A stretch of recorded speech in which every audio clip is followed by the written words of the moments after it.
waiting for the inevitable. It's been a disaster. It has to end. He says it has to end quickly as well.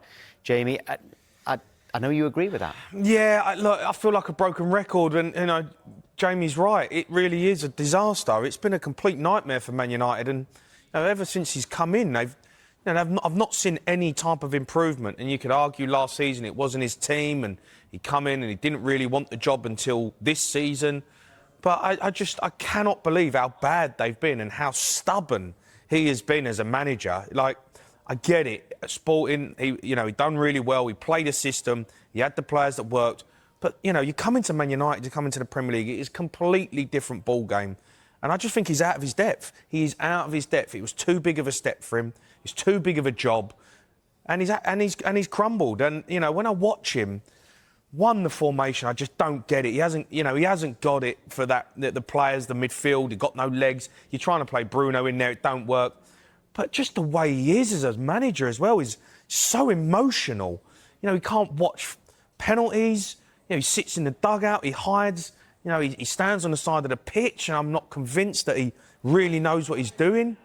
It's been such a poor appointment for Man United. And the quicker they get rid of him, the quicker they're going to get better. Because I don't actually believe that Man United are that bad. I think they've got some good players. But the formation they're playing does not suit any of the players that want to play in that formation.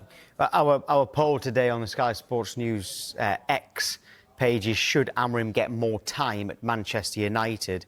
And 67% are saying no, he shouldn't get more time, with 33% saying yes, he does need more time, as you can see there. But last night, Duncan Ferguson, it was only joking when he said that anyone saying yes to that question is probably a Liverpool fan. Yeah, that's what I was going to say.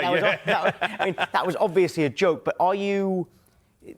There's more saying no than we did this poll last week, but they've just beaten Chelsea this time. They've just lost against Brentford. Yeah. But we've done polls like this with other managers where the no percentage has been much higher than that. So Amorim does have some backing. Well, he's got a third.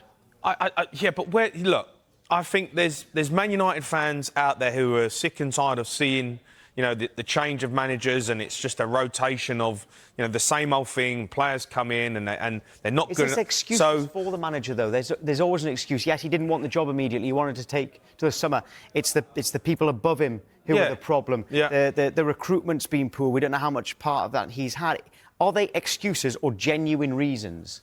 I think there's genuine reasons in certain things, like player recruitment, the players there, the mentality at Manchester United. I don't think it's just Ruben Amorim's problem. I think there is a culture at Man United which has rotted that football club from the inside, and they cannot get rid of it. No matter who they bring in, they are struggling. What if it's someone who's been in it when the culture's been good? Like... I said Carrick before. The people who've been there, all right? People who've been there who understand how the culture was, they'll understand how the culture No, but you can't keep living even if it's not as manager. No, I know. In some way, can you get them in there? Oh, 100%. Michael Carrick, Kieran McKenna, he come through. Roy Keane.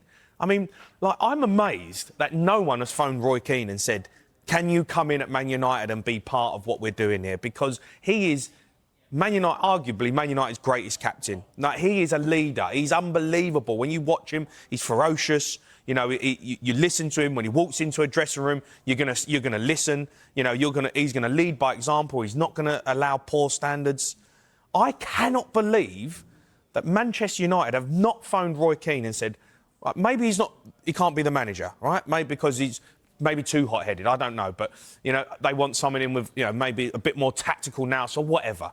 How Roy Keane isn't in at that football club, in that dressing room, in there every day, in the training ground, telling them this is the standard, this is what's Man United, this is what we've built, this is how we do it.